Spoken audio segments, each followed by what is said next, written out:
मकामी रिपोर्ट्स के मुताबिक कम उम्र लड़कियों समेत 15 से 30 साल की उम्र के नौजवान इस लत के सबसे ज्यादा शिकार हैं। एक अंदाजे के मुताबिक बलूचिस्तान के नशे के आदी अफराद में से 60% से ज्यादा की उम्रें इस ग्रुप से ताल्लुक रखती हैं। ये वो उम्र है जब नौजवान अपनी तालीम मुकम्मल करते हैं, अपने करियर की बुनियाद रखते हैं और माशरे में मुस्बत किरदार अदा करते हैं, लेकिन मंशियात की वजह से ये नौजवान अपनी सलाहियतों, ख्वाबों और अपने खानदानों की उमंगों को खो रहे हैं। मकामी कम्युनिटीज के मुताबिक मंशियात की वजह से चोरी, डकैती और दीगर जराइम में 40% से ज्यादा इजाफा हुआ है। बलूचिस्तान की रवायती इक़दार जो खानदानी इत्तेहाद, इज्जत और इज्तिमाई जिम्मेदारी पर मबनी है, मंशियात की लानत की वजह से खतरे में है। नौजवान जो बलूचिस्तान की तरक्की और खुशहाली की बुनियाद है, इस बुरहान की वजह से अपनी सलाहियतों से महरूम हो रहे हैं। एक सर्वे के मुताबिक मंशियात के आदी अफराद में से 80% अपनी तालीम अधूरी छोड़ चुके हैं और 65% बेरोजगार हैं।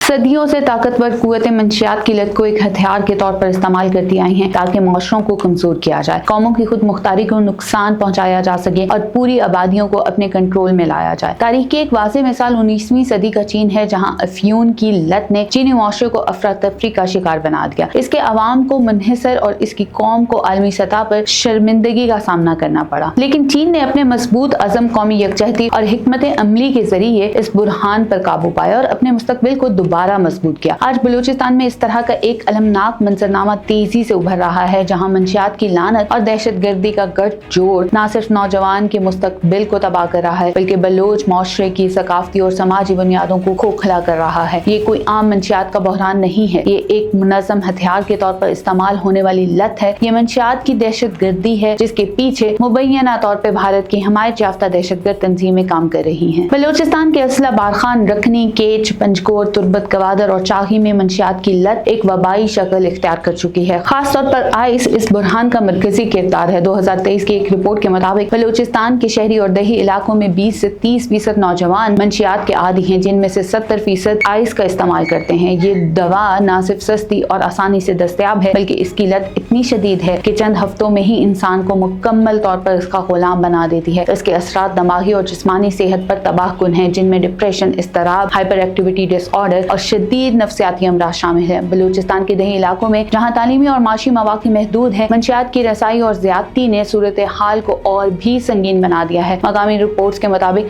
कम उम्र लड़कियों समेत 15 से 30 साल की उम्र के नौजवान इस लत के सबसे ज्यादा शिकार हैं। एक अंदाजे के मुताबिक बलूचिस्तान के नशे के आदी अफराद में से 60% से ज्यादा की उम्रें इस ग्रुप से ताल्लुक रखती हैं। ये वो उम्र है जब नौजवान अपनी तालीम मुकम्मल करते हैं, अपने करियर की बुनियाद रखते हैं और माशरे में मुस्बत किरदार अदा करते हैं, लेकिन मंशियात की वजह से ये नौजवान अपनी सलाहियतों, ख्वाबों और अपने खानदानों की उमंगों को खो रहे हैं। मंशियात के इस वबा के पीछे एक गहरी और खतरनाक साजिश काम कर रही है। इत्तलात के मुताबिक भारत की सरपरस्ती में काम करने वाली दहशतगर्द तंजीमें जैसा कि BLA और BLF और बलोच राज्याजवी संगत BRAS मंशियात को हथियार के तौर पर इस्तेमाल कर रही है। ये गिरोह सरहद पार से मंशियात की स्मगलिंग के नेटवर्क चलाते हैं और मकामी नौजवानों को मुफ्त या सस्ती मंशियात फराहम करके इन्हें आदी बनाते हैं। इसके बाद इन नौजवानों को ब्लैकमेल करके दहशतगर्दी की सरगर्मियों के लिए इस्तेमाल किया जाता है। 2022 और 2023 में पाकिस्तानी सिक्योरिटी फोर्सेस ने बलूचिस्तान के मुख्तलिफ इलाकों से मंशियात की बड़ी खेपें जब्त की, जिनकी मालियत अरबों रुपए थी। इन खेपों का ताल्लुक सरहद पार से आने वाले नेटवर्क से था, जो BLA और दहशतगर्द गिरोहों से मुंसलिक हैं। इन गिरोहों का तरीकाकार यह है कि वो नौजवानों को नशे का आदी बनाते हैं, इन्हें माली और ज़हनी तौर पर कमजोर करते हैं और फिर इन्हें तशद्दुद आमेज हमलों, तखरीबकारी और हत्ता के खुदकुश धमाकों के लिए तैयार करते हैं। कुछ रिपोर्ट्स के मुताबिक कम उम्र लड़कों को खुदकुश हमलों के लिए तैयार करने से पहले इन्हें मंशियात दी जाती हैं ताकि इनका खौफ और हिचकिचाहट खत्म हो। ये एक ऐसी शैतानी हिकमत अमली है जो न सिर्फ इनफरादी जिंदगियों को तबाह करती है, बल्कि पूरे माशरे की बुनियादें हिला देती है। भारत का किरदार और इसका एजेंडा भारतीय खुफिया एजेंसी रॉ के मुलव्विस होने के शवाहिद बारहा सामने आए हैं। 2016 में गिरफ्तार होने वाले भारतीय जासूस कुलभूषण ने अपने इतराफात में इंकशाफ किया कि वो बलूचिस्तान में दहशतगर्दी की सरगर्मियों को फंडिंग और मुनज़्ज़म करने में मुलव्विस था। पाकिस्तानी इंटेलिजेंस रिपोर्ट के मुताबिक भारत सरहद पार से मंशियात की स्मगलिंग और दहशतगर्द गिरोहों की माली मावनत कर रहा है ताकि बलूचिस्तान को गैर मुस्तहकम किया जा सके। ये एक तवील मुद्दती एजेंडे का हिस्सा है जिसका मकसद पाकिस्तान की माशी और दफाई ढांचे को कमजोर करना है। खासतौर पर चीन पाकिस्तान इक्तसादी राहदारी जैसे मंसूबों को सबोताज करना, जो बलूचिस्तान की गवादर बंदरगाह से मुंसलिक है। 2024 की एक रिपोर्ट के मुताबिक बलूचिस्तान में दहशतगर्दी के वाकयात में 35% इजाफा हुआ, जिनमें से कई हमलों में मुलव्विस अफराद मंशियात के आदी थे। ये वाज़ेह करता है कि منشیات اور دہشت گردی کا یہ گٹھجوڑ پاکستان کی سلامتی کے لیے کتنا بڑا خطرہ ہے۔ بھارت کا مقصد بلوچستان کے وسائل اور اس کی جغرافیائی اہمیت کو استعمال کرتے ہوئے پاکستان کو کمزور کرنا ہے، اور اس کے لیے وہ منشیات کو ایک خاموش ہتھیار کے طور پر استعمال کر رہا ہے۔ منشیات کی لت نے بلوچ معاشرے کی سماجی اور ثقافتی ساخت کو شدید نقصان پہنچایا ہے۔ خاندان ٹوٹ رہے ہیں، جرائم کی شرح میں اضافہ ہو رہا ہے اور نوجوانوں میں خودکشی کے رجحانات بڑھ رہے ہیں۔ مقامی کمیونٹیز کے مطابق منشیات کی وجہ سے چوری، ڈکیتی اور دیگر جرائم میں 40% سے زیادہ اضافہ ہوا ہے۔ بلوچستان کی روایتی اقدار جو خاندانی اتحاد،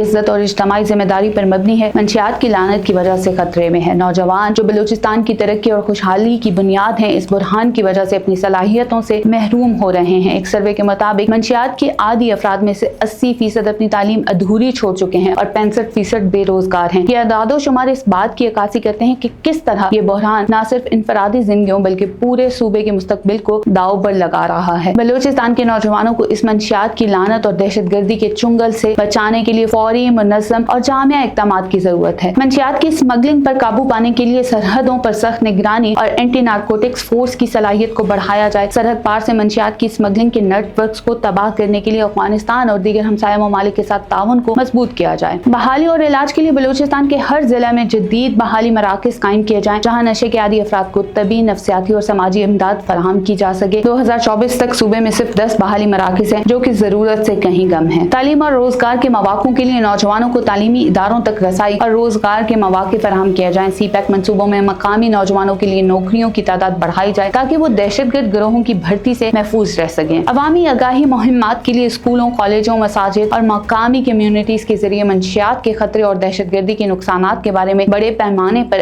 آگاہی مہمات چلائی جائیں۔ سیکورٹی اقدامات کے لیے دہشت گرد گروہوں کے خلاف آپریشنز کو تیز کیا جائے، ان کے مالی وسائل منجمد کیے جائیں اور ان کے نیٹ ورکس کو مکمل طور پر ختم کرنے کے لیے جدید ٹیکنالوجی کا استعمال کیا جائے۔ مقامی کمیونٹیز کے کردار کے طور پر بلوچ قبائل اور مقامی رہنماؤں کو اس جنگ میں شامل کیا جائے تاکہ وہ اپنی کمیونٹیز میں منشیات کے خلاف مزاحمت کو مضبوط کریں۔ بلوچستان کے نوجوان پاکستان کا مستقبل ہیں اور ان کی حفاظت اور ترقی پاکستان کی مجموعی ترقی کے لیے ناگزیر ہے۔ منشیات اور دہشت گردی کا یہ گٹھ جوڑ ایک ایسی جنگ ہے جو نہ صرف بلوچستان بلکہ پورے پاکستان کی سلامتی اور استحکام کے لیے خطرہ ہے۔ یہ وقت ہے کہ حکومت، سیکورٹی فورسز، سول سوسائٹی اور مقامی کمیونٹیز ایک متحد محاذ بنائیں تاکہ اس نارکو دہشت گرد نیٹ ورک کو تباہ کیا جا سکے، ہمارے نوجوانوں کو بحال کیا جا سکے اور بلوچستان میں عزت، امید اور خوشحالی کو دوبارہ بحال کیا جا سکے، کیونکہ پاکستان کا مستقبل اس کے سب سے قیمتی اثاثے اس کے نوجوانوں پر منحصر ہے اور انہیں ہر قیمت پر بچانا ہماری اجتماعی ذمہ داری ہے۔